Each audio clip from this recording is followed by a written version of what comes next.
بسم اللہ الرحمن الرحیم۔ السلام علیکم، آپ دیکھ رہے ہیں الف نیوز اور میں ہوں آپ کے ساتھ ماجد علی۔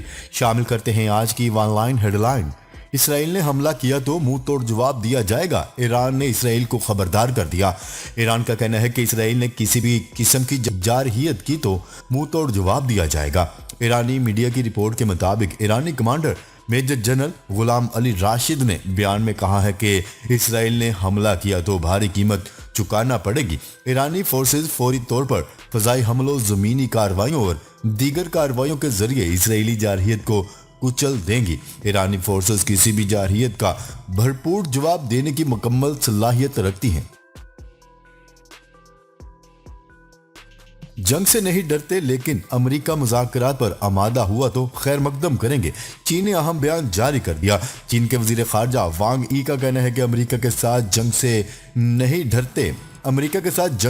ڈرتے، تاہم وہ مذاکرات پر آمادہ ہوں تو ہم بھی پیچھے نہیں ہٹیں گے۔ عالمی خبرساں ادارے کی رپورٹ کے مطابق چین کے وزیر خارجہ وانگ ای نے تعلقات کی بحالی میں رکاوٹ کا ذمہ دار امریکہ کو قرار دیتے ہوئے کہا ہے کہ امریکہ کی جانب سے اسٹریٹجک غلط فہمیاں مسائل پیدا کر رہی ہیں۔ چینی وزیر خارجہ وانگ ای نے مزید کہا ہے کہ امریکہ کے ساتھ تصادم سے نہیں ڈرتے، اگر ایسا ہوا تو بھرپور طریقے سے جنگ کریں گے۔ البتہ امریکہ باہمی طور پر فائدہ مند مذاکرات کرتا ہے تو خطے میں پائیدار امن کے لیے مکمل تعاون کو تیار ہیں۔ ایرانی فضائی دفاع کے میدان میں خود کفیل۔ سپاہ پاسداران انقلاب اسلامی کے کمانڈر نے کہا ہے کہ فضائی دفاع کے میدان میں ایران پوری طرح سے خود کفیل ہو گیا ہے۔ شمال مشرقی ایران کے شہر سبزوار میں کانفرنس سے خطاب کرتے ہوئے ان کا کہنا تھا کہ فضائی دفاع کا شعبہ اگرچہ میزائل سازی اور ڈرون کی تیاری سے زیادہ سخت اور پیچیدہ ہے، لیکن ملک اس شعبے میں خود کفیل ہو گیا ہے۔ ان کا کہنا تھا کہ عنقریب سپاہ پاسداران اور فوج فضائی دفاع کی سب سے بڑی فوجی جنگی مشقیں انجام دیں گی، جس میں صرف ایرانی ماہرین اور سائنسدان کے تیار کردہ فضائی دفاع کے آلات استعمال کیے جائیں گے۔ ان کا کہنا تھا کہ فضائی دفاع سے ان حالات میں radar, command and control system اور زمین سے فضا میں مار کرنے والے میزائل لانچنگ پیڈ وغیرہ بھی شامل ہیں۔ اسرائیل نے امریکہ پر سفری پابندیاں عائد کر دی۔ کرونا کی نئی قسم اومیکرون کے خطرے کے پیش نظر اسرائیل نے امریکہ پر پابندیاں عائد کر دی۔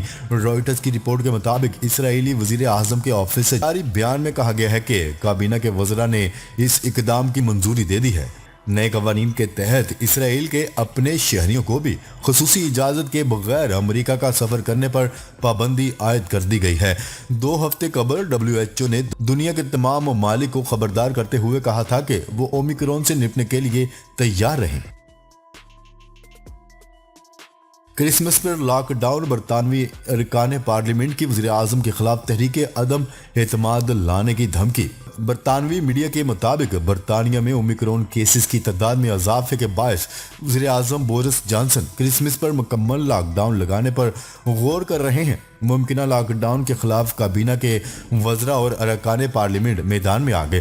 برطانوی پارلیمنٹ کا کہنا ہے کہ اگر وزیر اعظم بورس جانسن نے کرسمس پر لاک ڈاؤن لگایا تو ان کے خلاف تحریک عدم اعتماد پیش کر دیں گے۔ بورس جانسن کے ایک وزیر نے لاک ڈاؤن کی صورت میں مستعفی ہونے کا بھی اعلان کر دیا۔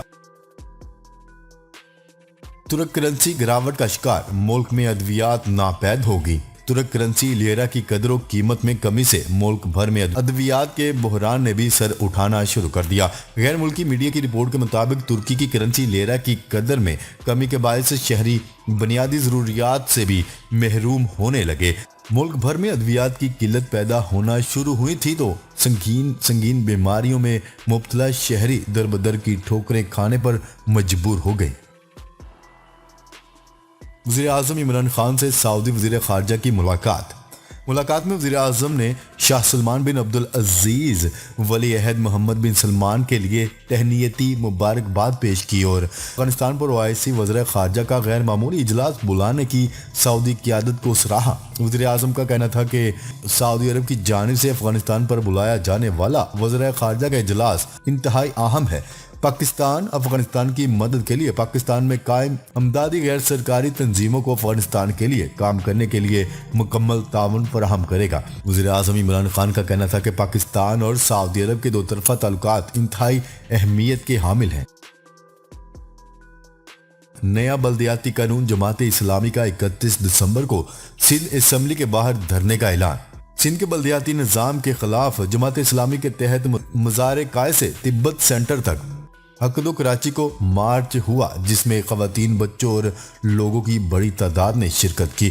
شرکا سے خطاب میں امیر جماعت اسلامی سراج الحق نے کہا ہے کہ سندھ حکومت نے عوام کو کچھ نہیں دیا۔ بدقسمتی سے اقتدار میں آنے والی سیاسی جماعتیں گملوں میں پھلی پھولی۔ ان کا کہنا تھا کہ کراچی کو یتیم خانہ بنا دیا گیا، لیکن وہ بتانا چاہتے ہیں کہ کوئی کراچی کے حق پر ڈاکہ نہیں ڈال سکتا۔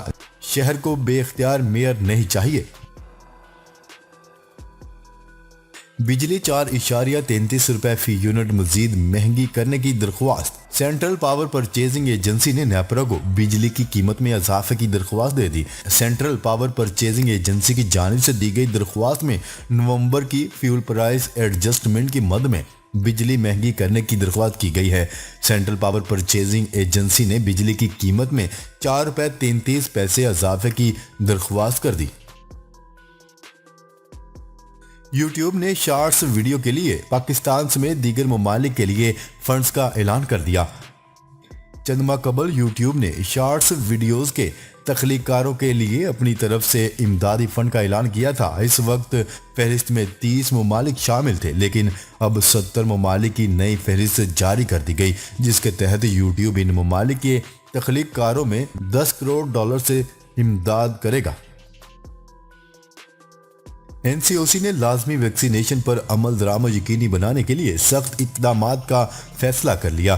NCOC کا اہم اجلاس وفاقی وزیر اسد عمر کی زیر صدارت ہوا، جس میں کرونا وبا کے کروچارٹ، قومی ویکسینیشن حکمت عملی اور بیماری کے پھیلاؤ کا جائزہ لیا گیا، جبکہ فیصلہ کیا گیا کہ کرونا کی نئی قسم اومیکرون کے پھیلاؤ کے خدشے کے پیش نظر لازمی ویکسینیشن پر عمل درآمد یقینی بنانے کے لیے سخت اقدامات کیے جائیں گے۔ NCOC نے تمام شہریوں سے ویکسینیشن یقینی بنانے کی درخواست کرتے ہوئے کہا ہے کہ 1 جنوری سے 30 سال سے زائد عمر کے افراد بوسٹر ڈوز لگوا سکیں گے۔ گزشتہ 24 گھنٹوں میں 7,13,558 افراد کی ویکسینیشن کی گئی ہے۔ کانفرنس کے کامیاب انعقاد پر پاکستانی عوام اور حکومت کا شکر گزار ہوں، سیکرٹری جنرل OIC کے سیکرٹری جنرل حسین ابراہیم طاہا کا کہنا ہے کہ کانفرنس کے کامیاب انعقاد پر پاکستان کے عوام اور حکومت کا شکر گزار ہوں۔ نیوز رپورٹ کے مطابق OIC کے سیکرٹری جنرل حسین ابراہیم طاہا اسلام آباد ایئرپورٹ سے روانہ ہو گئے۔ ان کے ہمراہ انڈونیشیا، اردن، کرغزستان، قازقستان، بنگلہ دیش کے وفد بھی روانہ ہوئے۔ اومیکرون وائرس، سعودی حکومت نے شہریوں کو غیر ضروری سفر کرنے سے روک دیا۔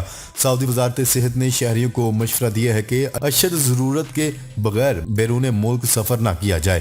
تفصیلات کے مطابق مملکت کی پبلک ہیلتھ اتھارٹی نے زور دیتے ہوئے کہا ہے کہ اشد ضرورت کے علاوہ بیرون ملک سفر سے اجتناب کریں۔ ان ممالک میں نہ جائیں جہاں کورونا کی تشویشناک صورتحال ہے۔